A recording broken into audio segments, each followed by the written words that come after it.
जय हिंद दोस्तों, मैं नवीन शर्मा आप सभी का स्वागत करता हूं। आशा करता हूं आप सब एकदम अच्छे हैं, एकदम बेहतरीन हैं। एक बार सारे प्यारे दोस्त बताएंगे आप सब कैसे हैं। उम्मीद करूंगा एकदम बेहतरीन होंगे, एकदम शानदार होंगे।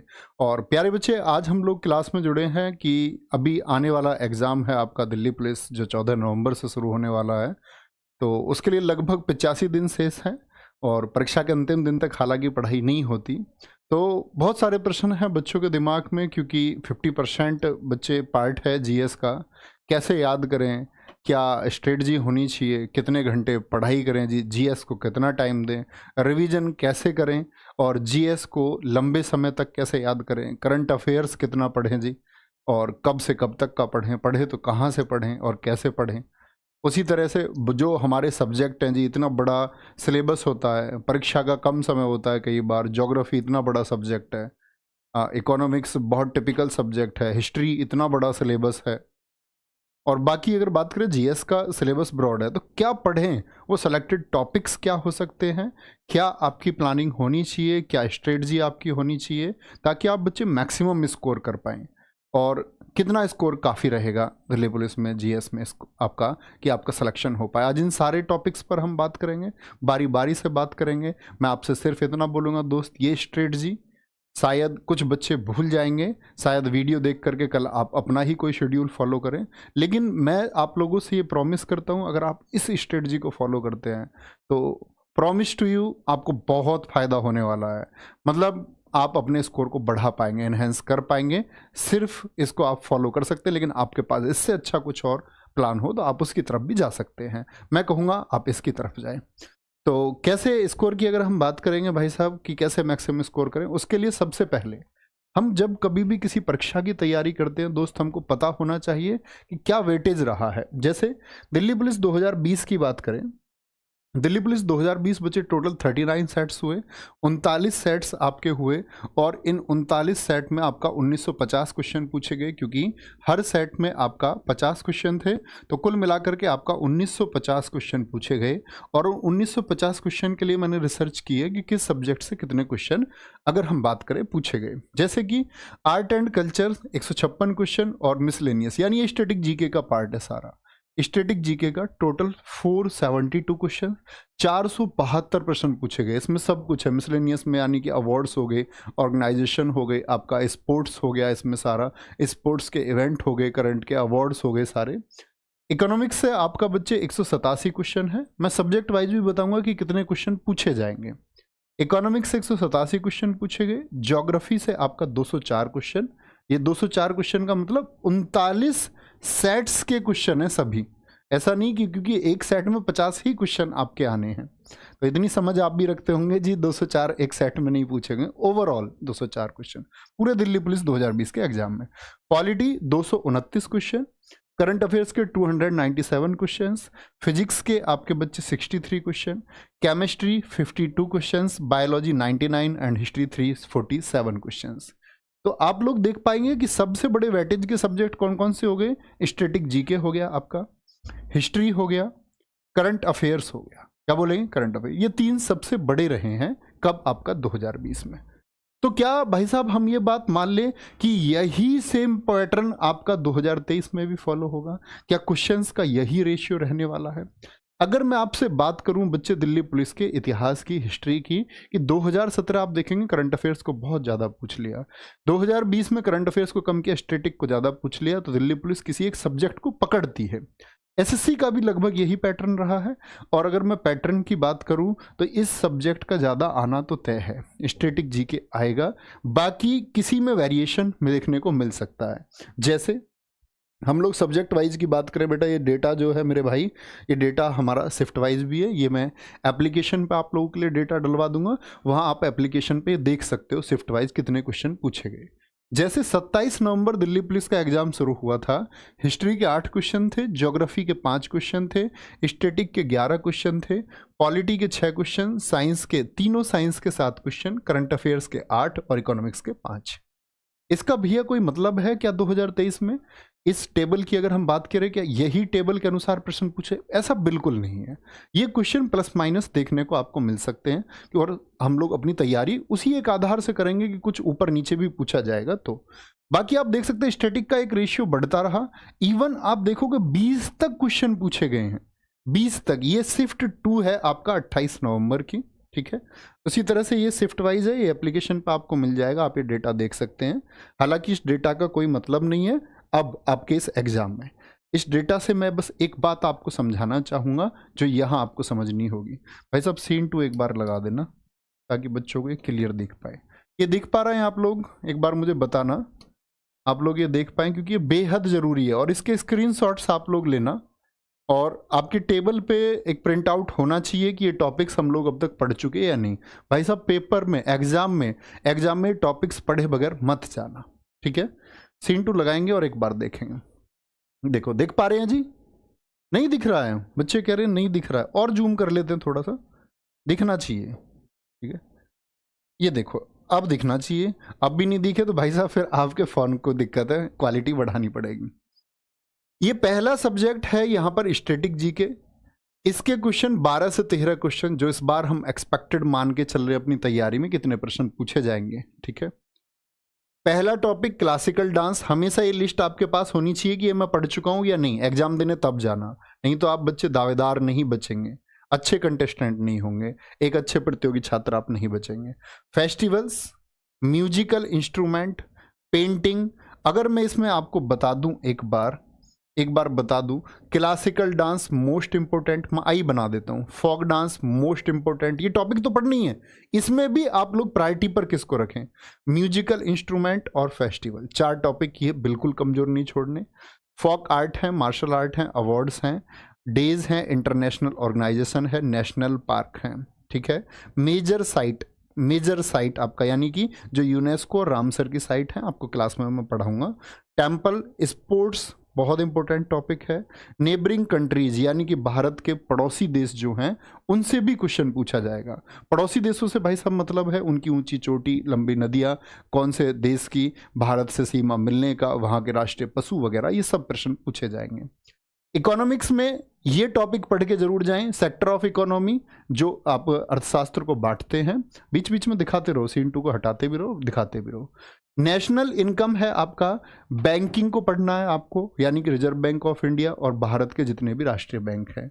Monetary policy, 5 year plan, unemployment यानी बेरोजगारी और उसके प्रकार और उनसे बनने वाले प्रश्न। अगर आप आज के प्रश्न देखोगे ना, 2022 से अब तक एसएससी ने क्या पूछा इकोनॉमिक्स में, अनएम्प्लॉयमेंट और करेंसी, यानी कि जो आपका महंगाई है, मुद्रा आदि से, रेपो रेट वगैरह से, इन सब से प्रश्न पूछता है, और इन्हीं 2 टॉपिक से सबसे ज्यादा प्रश्न पूछ रहा है। पहली बात। History, ancient history, medieval history, modern history. तो भैया 3 टाइप हो गए हिस्ट्री के, विभाजन हो गया। पढ़ना क्या होगा? अगर मैं बात करूं 2022 आपका और 23 में हिस्ट्री के बच्चे अगर मैं पूछूं आसान प्रश्न, एक तो आसान प्रश्न का मतलब है 80% क्वेश्चन, 10 प्रश्न पूछे जाएंगे तो 8 करने लायक होंगे। 2 प्रश्न ऐसे प्रश्न पूछे जाते हैं जो पूछे जाते हैं आपके साउथ एम्पायर से, दक्षिण के साम्राज्यों से, या फिर आपका दक्षिण में हम लोग विजयनगर को भी उसी में काउंट करेंगे, चाहे सीजीएल हो, चाहे सीएचएसएल हो, चाहे सीपीओ, प्रश्न वही देखने को मिले हैं जो आपका साउथ से आते हैं। इस बार हम अपनी क्लासेस में उन टॉपिक्स को बहुत अच्छे से शामिल करेंगे, ठीक है। ज्योग्राफी में सेंसस पढ़े बगैर भाई साहब कोई एग्जाम देने मत जाना। सेंसस के आपके कम से कम 2 से 3 प्रश्न आपको देखने को मिलेंगे, ठीक है। इसको हम यूट्यूब पर भी कराएंगे, सेंसस को मैं स्वयं कराऊंगा आपको इसके सारे आंकड़े। नदियां और उसकी सहायक नदियां, ये जो टॉपिक है इसको मार्क कर लो। हम लोग गंगा को लगातार पढ़ रहे हैं, यमुना को लगातार पढ़ रहे हैं, ब्रह्मपुत्र, सिंधु, सब कुछ पढ़ रहे हैं, लेकिन भाई साहब 2022 से इन सब से प्रश्न ऐसा ना करके, आप सब ने पैटर्न देखा हो, प्रश्न पूछा जा रहा है कोई सहायक नदियां नाम से। पिछले 1.5 साल से एसएससी का पैटर्न मैं देख रहा हूं कि सहायक नदियां देता है और अजीबोगरीब नाम देकर के सहायक नदियों के तब पूछता है। तो आप कम से कम एक टॉपिक, मैम को सजेस्ट किया जाएगा, मैम आपको पढ़ाएंगे, तो एक टॉपिक इस तरह से आप पढ़ना है। आप जिस किसी भी सर या मैम से पढ़ते हो, जहाँ कहीं भी आप पढ़ते हो, चाहे यूट्यूब से, एप्लीकेशन से, तो भाई साहब ये सहायक नदियाँ जो हैं ये आपको सभी नदियों की पता होनी चाहिए। इंपोर्टेंट आपको प्रायद्वीपीय भारत की, दक्षिण भारत की नदियों की सहायक नदी जरूर पढ़ के जाना, ठीक है। Waterfalls, pass, lake, soil, transport, solar system, एक सॉइल जो है बहुत इंपॉर्टेंट टॉपिक है, transport, solar system, earth, continents, tribes, important topic है, इसको हम स्टैटिक जीके में कवर कर लेंगे अगर यहाँ ज्योग्राफी में नहीं हुआ था। और वेदर, आजकल के टाइम पे आप ज्योग्राफी के देखोगे बच्चे बहुत साधारण प्रश्न नहीं बन रहे हैं, सबसे ज्यादा प्रश्न आपका वेदर से पूछता है, तो वेदर को बहुत अच्छे से पढ़ के जाना है, ठीक है। पॉलिटी की बात करेंगे। पॉलिटी के बच्चे अगर मैं बात करूं 2020 में, यहां से आपको एक सीख लेनी होगी। दरअसल में हम पॉलिटी में जो पुरानी चीजें हैं जो हम लगातार पढ़ते रहते हैं, मान के चलो हमने आर्टिकल 1 2 3 4 पढ़ लिया, वो हमको रटा हुआ है। हम लोगों को मौलिक अधिकार एकदम से याद होते हैं जी, आर्टिकल 12 से 35 तक है जी भैया जी, भाग 13 में है, इस तरह से है, 14 में ये, 18 में है। मैं आपको बताऊं, दिल्ली पुलिस 2020 के प्रश्न देखिए, आर्टिकल वो पूछा गया जिसको बच्चा पढ़ना छोड़ देता है, मतलब जिसको एस्केप करके हम आगे बढ़ते हैं, वो 2020 में पूछे गए थे। तो ये गलती आप मत करना, इसीलिए मैंने लिखा इंपोर्टेंट आर्टिकल, मतलब भाई साहब अनुच्छेद पर एक नज़र तो एटलीस्ट रखो। जैसे मैंने आपको प्रैक्टिस सेट में भी बताया, अनुच्छेद 144 जैसी चीज़ें पूछ रहा है, ठीक है। बच्चा 44 पर बड़ी गौर करता है, 144 पर नहीं, तो वो भूल नहीं करनी है। तो इंपॉर्टेंट आर्टिकल, इंपॉर्टेंट अमेंडमेंट्स है यहाँ पर, और बाकी पॉलिटी का सिलेबस आपका लगभग कॉमन रहता है। कॉमन प्रश्न आज भी कोई चेंज नहीं आया एसएससी के पैटर्न में। 2022-23 में सभी प्रश्न जो पूछे गए हैं, चाहे आपका सीपीओ पूछा गया, सीजीएल पूछा गया, एमटीएस पूछा गया, तो भाई साहब सारे प्रश्न पॉलिटी के करने लायक क्वेश्चन है। यानी जो बच्चा अच्छे से पढ़ेगा इस सब्जेक्ट को, आप लोगों को बहुत ज़्यादा डरने की आवश्यकता नहीं है। यहाँ तैयारी करनी होगी ज्योग्राफी में जो टॉपिक्स मैंने आपको बताए हैं, ठीक है। अब बात आते हैं सबसे ज्यादा क्वेश्चनेबल सब्जेक्ट करंट अफेयर्स की। भैया करंट अफेयर्स के लिए हमारी क्या स्ट्रेटजी होनी चाहिए। हालांकि इसके लिए सोनवीर सर आपको अलग से भी बताएंगे, लेकिन एक बार तुम मेरी स्ट्रेटजी भी फॉलो कर लेना, और बाकी आप जैसे चाहें वैसे कर सकते हैं। मैं आपको बता दूं भाई साहब करंट अफेयर्स के बारे में। करंट अफेयर्स मैंने यहाँ आप लोगों के लिए लिखा है 10 महीने का करंट अफेयर्स। कितना? 1 जनवरी 2023 से लेकर के 31 अक्टूबर 2023 से। कुछ बच्चों को ये क्वेश्चन रहता है कि भाई साहब करंट अफेयर्स तो 2017 का भी पूछ लेता है। तो मेरे दोस्त, परीक्षा में कुछ प्रश्न ऐसे होते हैं जो आपको छोड़ने ही चाहिए। एक अच्छे छात्र को ये पता होना चाहिए कि ये प्रश्न मेरे करने के लिए नहीं है, ठीक है। मेरिट सीधी सी बात है 100 में से 100 नहीं जाएगी। कुछ प्रश्न ऐसे होंगे जो आपको छोड़ने होंगे, और वो ऐसे ही प्रश्न होते हैं। और दरअसल में करंट अफेयर्स में कभी ऐसा नहीं पूछता 2017 में रणजी ट्रॉफी किसने जीती, इस तरह का प्रश्न। वो दरअसल में इसलिए पूछता है क्योंकि बच्चे कोई टीम जो 2022 में जीती उसने अपनी विक्ट्री को रिपीट किया है 2017 के बाद, तो वो रिलेटेबल है, वो हमको करंट अफेयर्स में पढ़ना भी चाहिए। तो वो दरअसल में 2017 5 साल पुराना करंट नहीं होता, वो आज के करंट से रिलेटेड होता है। तो क्या बोलेंगे भैया, ये 10 महीने का करंट अफेयर्स है। इसमें जो पिछले 6 महीने हैं, ये 6 महीने का करंट अफेयर्स बहुत गाढ़ी तरह से आपको पढ़ना है, बहुत शानदार तरीके से। भैया पिछले 4 का, यानी कि आपका जनवरी से अप्रैल का, आप मंथली पढ़ सकते हैं, कहीं से भी पढ़ते हो, किसी भी यूट्यूब चैनल से आप पढ़ते हो, ठीक है। मैं बस एक सलाह आपको दूंगा बच्चे कि आप मंथली की तरफ जाएं। आज करंट अफेयर्स का जो क्वेश्चंस है उसके लिए आपको एक अच्छा कंटेंट अपना, उसके लिए आप कोई मैगजीन अपना सकते हैं। कोई भी एक मैगजीन अगर आप पढ़ते हो, आपके पास कोई मैगजीन हो, कोई भी मैगजीन मार्केट की अच्छी सी मैगजीन, स्पीडी अच्छी मैगजीन है एक, आप वो पढ़ सकते हैं। और उसके बाद में मान के चलो भैया हमको स्पीडी मैगजीन नहीं पढ़नी है, हमको तो लाइव क्लास ही लेने में आनंद आता है, हर रोज़ लाइव क्लास, तो आप लाइव क्लास से जुड़ सकते हैं। लेकिन उसको आप कम से कम समय में देखिए, उसके लिए बहुत सारा समय आप मत जाने दीजिए कि करंट अफेयर्स के लिए आप 2 घंटे या 2.5 घंटे पढ़ रहे हैं या 1.5 घंटे पढ़ रहे हैं। तो उसको आप ऑफलाइन मोड पे देखो और स्पीड से देखो, देख लीजिए, वो आपके अपने इंटरेस्ट की बात है, ठीक है। बाकी मैं कहूँगा 6 महीने का करंट अफेयर्स अगर आप मैगजीन की तरफ जाते हैं तो बहुत अच्छा है।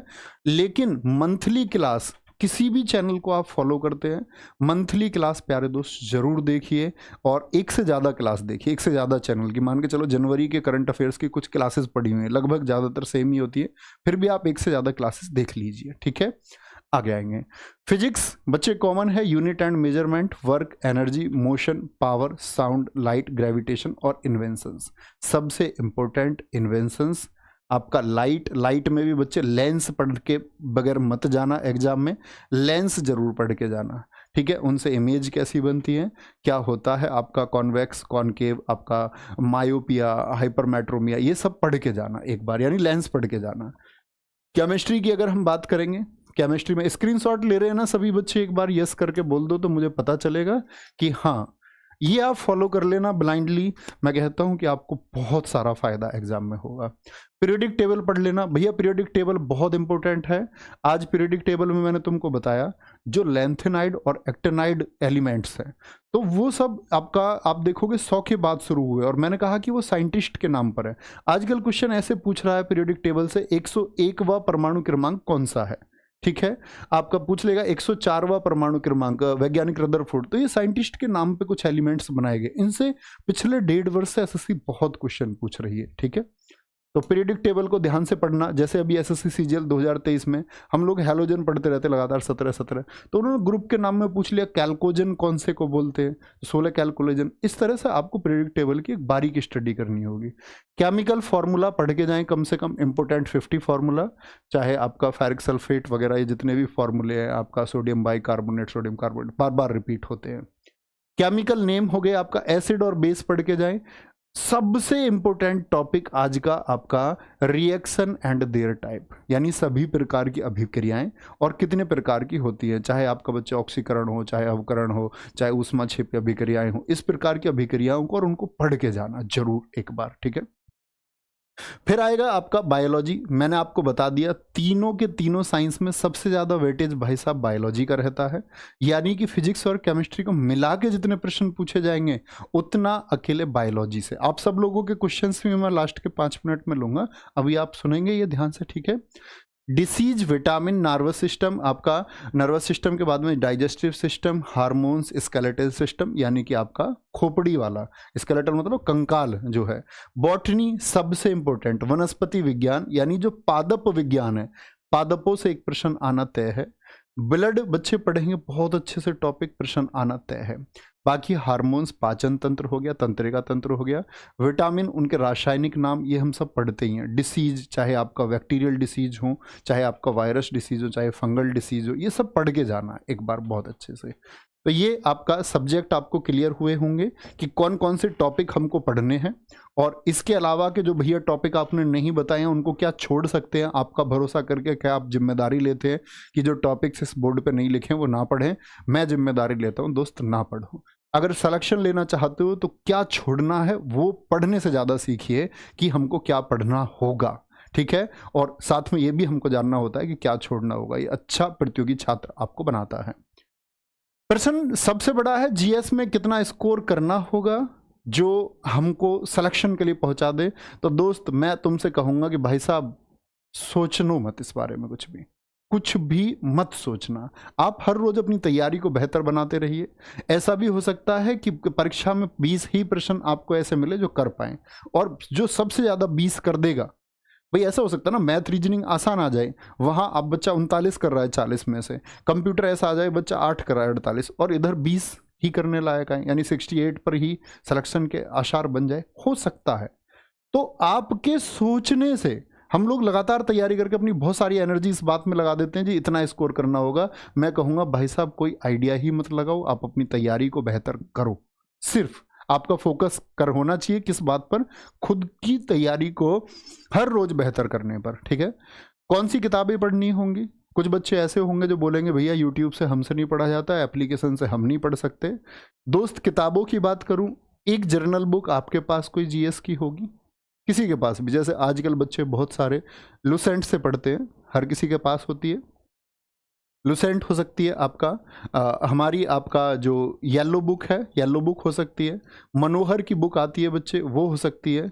ये येलो बुक जो हमारी वाली आती है आरडब्ल्यू, किसी के पास एक कॉमन बुक होगी, ठीक है। मनोहर बुक हो सकती है, या और भी कोई बुक जो अच्छी किताब आपको लगती हो, आपकी पसंदीदा किताब होगी, मुझे इसकी भाषा अच्छी लगती है, ठीक है। तो वो एक किताब आप सब लोग पढ़ चुके होते हैं, या आप कहोगे भैया मैं अभी पढ़ना शुरू करूंगा, तो मैं ये कहूंगा भाई साहब बहुत जल्दी शुरू कर देना किसी एक किताब को। तो कौन सी किताब पढ़नी होंगी? जो जर्नल बुक आप कोई एक पढ़ते हैं, मैं कहूंगा येलो बुक, आरडब्ल्यू। सीधी सी बात है, हम सब अपनी ही किताबों के लिए बोलते हैं और बोलना भी चाहिए। क्योंकि उसके लिए हम कॉन्फिडेंट रहते हैं। बोलने का कारण यही है, बड़ी छोटी सी किताब है और आप चाहे आज जीएस की बहुत बड़ी किताबें पढ़ लो, कंटेंट आपको परीक्षा में सबसे बराबर मिलना है। यानी आज की मैं बात करूं वनडे एग्जाम एसएससी की, तो ये जो जर्नल बुक मार्केट की है, इन सबसे ना के बराबर क्वेश्चन आज मिलते हैं, ना के बराबर। क्योंकि आज बच्चे वेरिएशन आया है कहाँ, स्टैटिक जी के।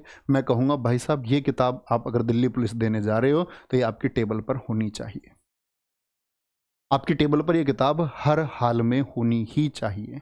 ठीक है, इससे पढ़िए। इसकी अपडेट जो अभी आया है, सेकंड इसका अपडेट आया है, मैं कहूँगा अगर जो बच्चे ले सकते हैं वो अपडेट लें, नहीं तो अपने दोस्तों मित्रों की सहायता से इसमें उस कंटेंट को ऐड कर लें। जीएस को ज़्यादा समय तक कैसे याद करें, सबसे बड़ा क्वेश्चन है भाई साहब। मैं ये कहूँगा कि आप जो पढ़ते हैं उसके लिए सबसे बेहतरीन की रिवीजन है। बाकी इस तरह की चीज़ें ना पढ़ें कि इस टाइम से इस टाइम के बीच में पढ़ें तो जीएस ज़्यादा याद होगी। और बाबा बंगाली की किसी प्रकार की चीज़ों पर भरोसा ना करें। क्या बोलोगे, रिवीजन, वीकली रिवीजन होना चाहिए। हर वीक एक शानदार रिवीजन करोगे, जो चीज़ें पढ़ी हैं वो वीक में ज़रूर रिवाइज करनी है। रिवाइज कर लीजिए एक बार। और दूसरी मैं आपको बताता हूं दोस्त, स्कैन टेक्निक।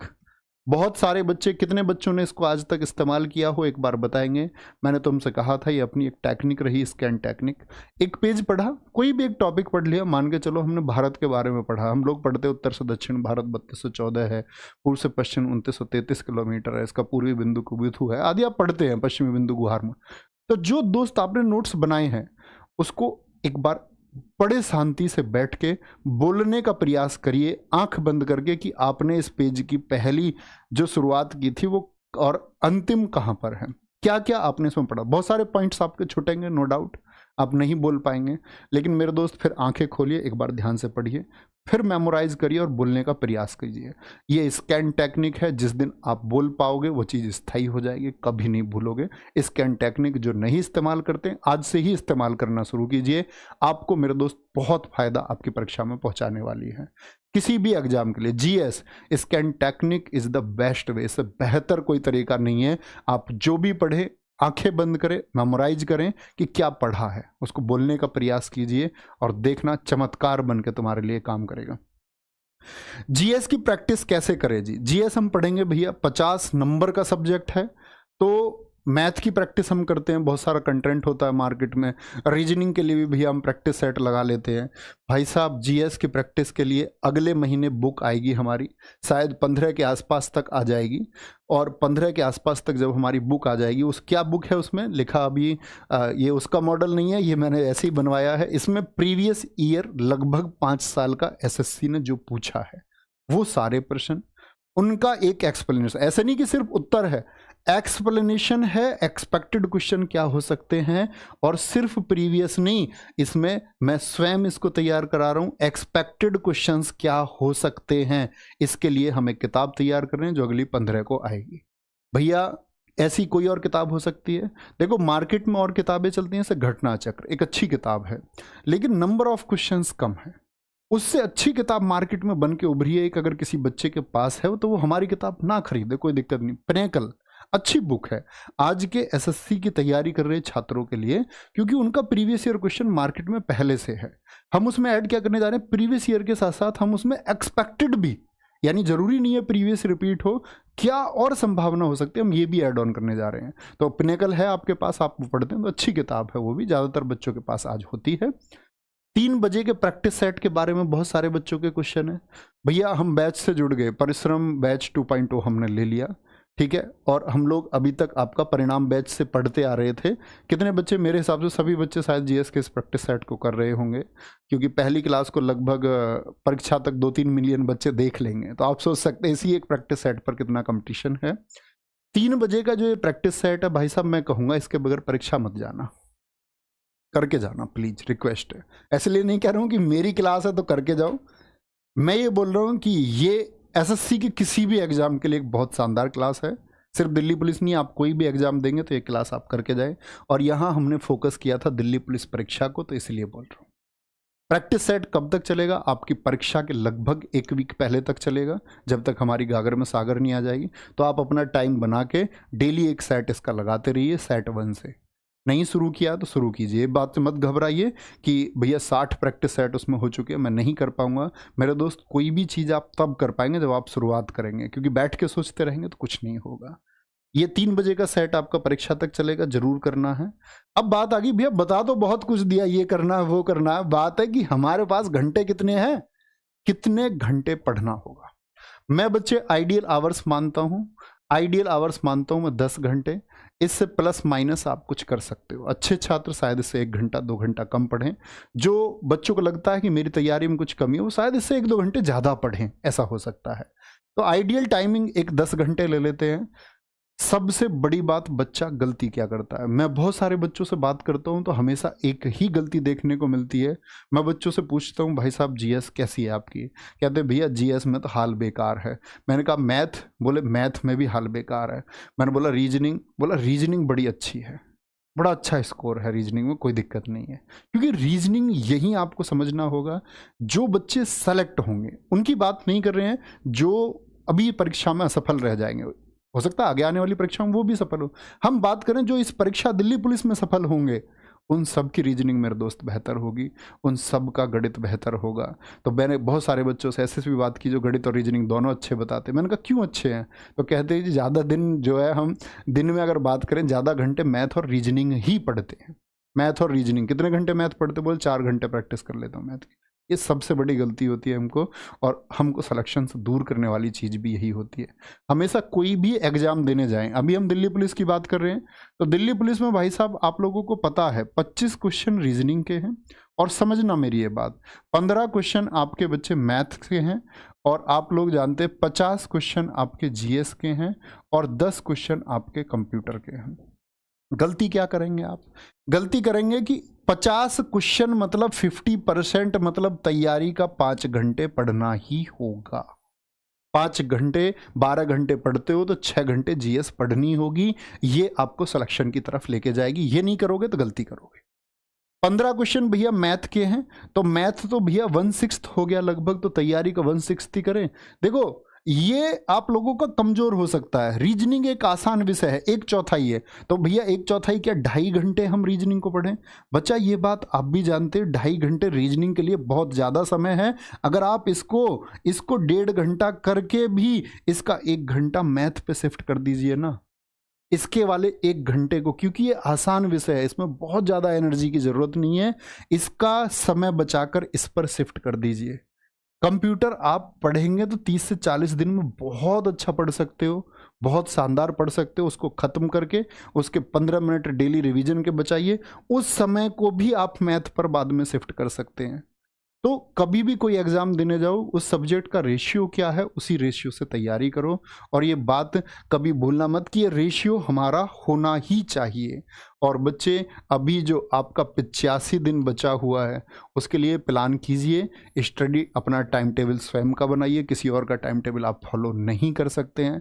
खुद का टाइम टेबल बनाओ, और उस टाइम टेबल में आपके घंटे 12 घंटे का टाइम टेबल बनाओ, तो उसी रेशियो में उसको बांट लो।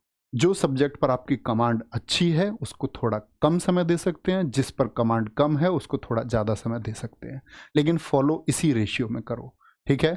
और हमेशा याद रखना मेरी इस बात को, मैंने तुमसे कहा है कि इतिहास लिखने के लिए कलम नहीं, हौसले की ज़रूरत होती है, और हौसला आपके अंदर होना चाहिए। तो कहते हैं ना कि रख हौसला वो मंजर भी आएगा, प्यासे के पास चल के समुंदर भी आएगा, और थक कर ना बैठ मंजिल के मुसाफिर, मंजिल भी मिलेगी और मिलने का मजा भी आएगा। तो जर्नी अभी आप लोगों की चल रही है। परिणाम बैच से बहुत सारे बच्चे जुड़े रहे होंगे। एक मजबूत दावेदार मेरे दोस्त आज सिलेक्शन के तुम हो। जो तुम्हारे भाई ने तुमको यहाँ बताया है, ये फॉलो करिए। शाम को राहुल सर आपका 7 बजे मैथ की एक प्लानिंग आप लोग लेकर के आएंगे कि मैथ के कौन से टॉपिक्स आपके लिए हिट होने वाले हैं, कैसे आप अपना बेहतरीन स्कोर 15/15 स्कोर कर सकते हैं। तो उनकी क्लास भी देखना ना भूलें, ये फॉलो कर लीजिए भाई। और रहा एक सवाल और बहुत सारे बच्चों का, मैं आपसे कहूँगा कि परिणाम बैच बच्चे, हमारा जो ये आपका यूट्यूब पर चल रहा था उससे आप जुड़े ही रहे, और अभी परिश्रम 2.0 हमारा आ चुका है। बहुत सारे बच्चों का सवाल होगा, भैया मैं आपका परिणाम बैच से जुड़ा रहा, परिश्रम 2.0 लेना ज़रूरी है? नहीं, मैं इसको आपकी इच्छा पर छोड़ता हूँ, क्योंकि अगर मैं कहूँगा आपसे कि ये बैच लेना है तो ये वही बात आएगी कि भाई साहब आप अपने बैच को सेल करने के लिए बोल रहे हैं। सीधी सी बात है कि बैच को सेल करने के लिए हम इसलिए बोलते ताकि सिलेक्शन बढ़ चुके, सिलेक्शन बढ़ जाएं, और सिलेक्शन बच्चों के होंगे तो RWA को याद किया जाएगा। तो मैं कहूँगा जो बच्चे इसकी तरफ जाएंगे वो बेहतरीन अवस्था में खुद को पाएंगे। इस सिलेक्शन देने वाला बैच है, तो ज़रूर जुड़िए और अपना ख्याल रखिए। बाय बाय, टेक केयर, जय हिंद, जय भारत, जय माँ सरस्वती। और बच्चे एक कमेंट करके ज़रूर बताएं ये स्ट्रेटजी आपको कैसे लगी और कौन कौन इसको ब्लाइंडली फॉलो करने जा रहा है परीक्षा तक, और तब बात करेंगे परीक्षा होने के बाद में कि इसका कितना फ़ायदा हुआ। Thank you.